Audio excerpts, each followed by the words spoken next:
Hello and welcome to the channel. Now guys, please don't click away. It's going to be a short video. It isn't about watches, it's about health. And my health and possibly your health. And what I'm going to say to you now might just save one of your lives. It's very important. So I'd appreciate it if you watch it. 2 years ago, very well documented on this channel, I had prostate cancer and I was only 49 years old. This video really is an update on how I am now 2 years on, but I want to start off because 2 years ago the channel was a lot smaller than it is today. There is now a lot more subscribers, and that means there's a lot more audience that potentially will listen to this video and might make you think. So I'm going to start off with some statistics really, if you don't mind. Prostate cancer.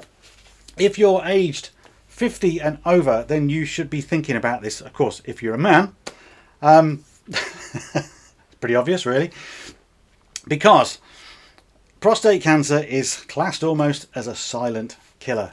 It's fairly symptomless, or almost completely symptomless, certainly at the start.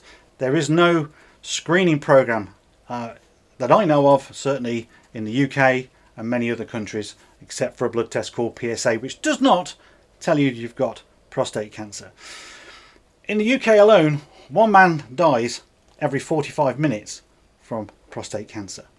12,000 people a year are diagnosed late with prostate cancer. The figures are astonishing. 1 in 8 men will have prostate cancer at some point in their lives, and 1 in 4 if you're black. So that is worth considering. Now, my story was that I just heard something on the radio. Literally, I was at work.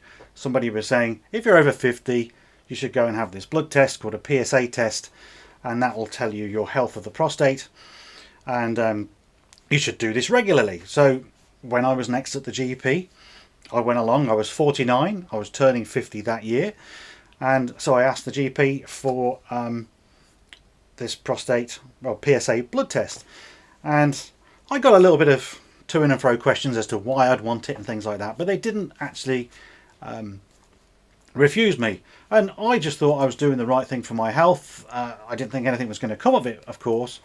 So a few days later I was extremely shocked to learn that my PSA was recorded at 7.1, and for a man of my age at the time it should be around about 3, something like that. For them it wasn't alarm bells, other than they wanted to look at me further and investigate why it would be high, because there could be other reasons for that. But for me it was like I just bang hit a brick wall, and you know, I was already contemplating possibly the end of my life. It went that quickly for me. I eventually went through a process where I was examined more at the hospital. I had an MRI scan, I had a biopsy, and yes, it was confirmed that I had prostate cancer, and I was what's called stage 2, and it was a Gleason, they score it, it was a Gleason 7. 6 is sort of the lowest, if you like, 10 is the highest. So it wasn't as aggressive as it could be, but it's certainly needed to be looked at. I took the option to have surgery, and the surgery was to remove my prostate entirely. You can have that, you can have radiotherapy, you can have a thing called brachytherapy, which is where they put seeds into your prostate. So there's lots of different ways to try and get a curative treatment. It is really, really important that this disease is caught early, and that's my worry, because, like I say, it's symptomless. A lot of people think it's actually an old man's disease, and that's obviously not true. I was 49, you know, and I was operated on 3 weeks before my 50th birthday. So chaps, you know, I can scare you to death, and I don't really want to do that necessarily, but I have got now a big audience. There's nearly 80,000 subscribers, which is absolutely fantastic, and 99.9% of you, statistically according to the analytics, are men, and you're of the age of sort of 45 right up to 70 or even 80 who watch my channel.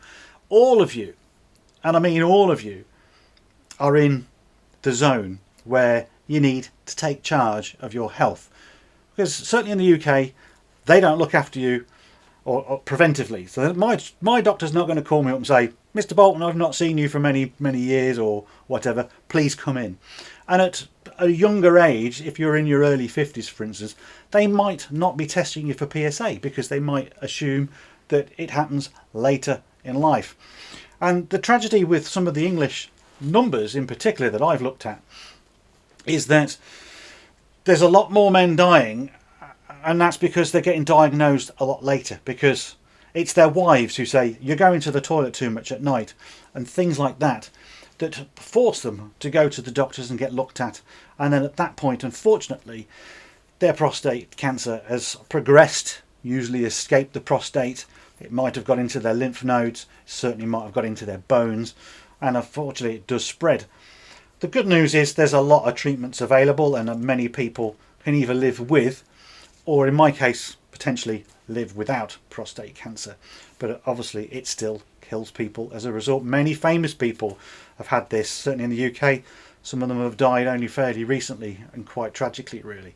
So since my diagnosis and my treatment, I've made it my job to make as much noise and awareness as possible. I wear this t-shirt today, Prostate Cancer UK. This is a charity in the UK that really helped me actually through my diagnosis. When I was diagnosed, as I say, my world fell apart. I was looking at my 9-year-old daughter and contemplating whether I would be around for much longer. It actually took me, I would think, about 3 months really to get that diagnosis, and that was a long and hard and emotional 3 months of my life. And this charity were there for me. They had got specialist nurses that you could ring up, and they would help you make sense of your diagnosis. And I was told by mother at the time to own the disease. Now, this year, unfortunately, I've lost both my mother and father. They both died within 6 weeks apart, and it's been a real tragedy for me to come to terms with that. But my mum especially was a proper fighter. She'd already had bowel cancer at my age, and then she subsequently has just died of a cancerous illness as well. And she was fighting cancer at the same time as me, actually. But she said, you've got to own it. You've got to go and face it. You cannot swerve it. You've got to look at it, and you've got to understand everything about it, understand the treatments that are available, and that way you can overcome it. And gave me a sense of positivity, really. As much as I was afraid, I did learn everything I needed to learn, and that was what got me through it. So, you know, this video is really a sort of, I guess, touch base about me. Obviously I want to make as much awareness as possible, but here we are 2 years on. Now, not only are my subscribers going to be watching these videos, but hopefully people who are going through prostate cancer right now may be watching this video. And if this is you, I can give you some hope, because look, I, as I say, was diagnosed at 49 years old, Gleason 7, PSA 7.1. I had a diagnosis called a T3A, which actually meant that the cancer was trying to push out of the prostate, I don't know what they call it, the capsule, if you like. So I was sort of last chance saloon. I think if it had got to the next stage, which is T3C, correct me if I'm wrong, therefore surgery would never have been available to me, because at that point it's already got out. So what is the point of removing it? You've just got to treat it inside. The surgery itself is very scary. It's obviously major surgery, but they want you home within 2 days, and you have to go through a lot of things. And here I am 2 years on after going through a lot of those things, and my life is just as normal as it ever was before all this. I have had to make some changes, and that's the sad part about it. So you run the risk with surgery of incontinence for a start. So you are always incontinent straight from surgery, because basically the prostate is sitting under the bladder, and they take it out and they get your urethra and they sew it back to your bladder, and your body just goes into complete shock. And you have to wait for all that to heal, and then you have to hope that you get control of your urine again. And for me, it was probably a 4 to 6 month struggle to regain, now at 2 years, about 95% of my continence, should I say. I occasionally leak here and there, and I don't let it bother me. At the end of the day, I'm alive, I'm happy, I'm well, and this is just one of those things, you know. The thorny subject really, which gets a lot of people if you have surgery for this disease, is that around the prostate there are a bunch of nerves. And those nerves, you'd never think I'm going to be talking about this on a watch channel, are to do with your erections, fellas. And in my case, because it was all bulging out of one side, I had to lose half of my nerves, which would ultimately stop me from rising to the occasion when I wanted to. And unfortunately, 2 years on, I still can't really do that. Obviously, there are drugs. We all know the blue pills, and there's other things. And it's a small sacrifice, really. Again, it's horrible in a way, because this disease sort of, even now, I hate the fact that I've had to go through all of the trauma and the trouble, and every single day I'm reminded of it, whether it's leaking or that or something else. So you have to, as I say, own the disease, and you have to stay positive at all times and not let it get you down, because it can quite easily destroy you, I think, really. Certainly at my age, you know, maybe if you're 75, 80, those sort of things aren't maybe as important in your life as maybe they are at my age. I don't know. Just a quick interject. I've just been editing the video and realised I forgot to tell you the most important news, which is, of course, here I am 2 years on, and I am still cancer free. Or at least I'm deemed cancer free. I literally had my last PSA blood test only last week. The results came in a few days later, and I'm still undetectable. It is the best news possible for me, and I hope it stays that way. I have to be under the hospital for 5 years, continuous monitoring, and then after that it's with my doctor every year, I think, and it's basically for life, because cancer could be really slow growing. It still might come back, and that's always a little niggle in the back of your mind, thinking, well, you know. And every time the blood tests come round for me, I do get quite anxious about it all, in anticipation of bad news, really, which it doesn't come, which is absolutely fortunate for me. For some people it does, but then you are catching something very early, of course, and therefore there are other treatments available. PSA is it's called prostate. I forgot the name of it now. Oh, you can Google it. I'm just ad-libbing this bit, but basically it's an antigen that is secreted into your blood by the prostate. So when you haven't got one like me, then therefore your PSA levels should be undetectable.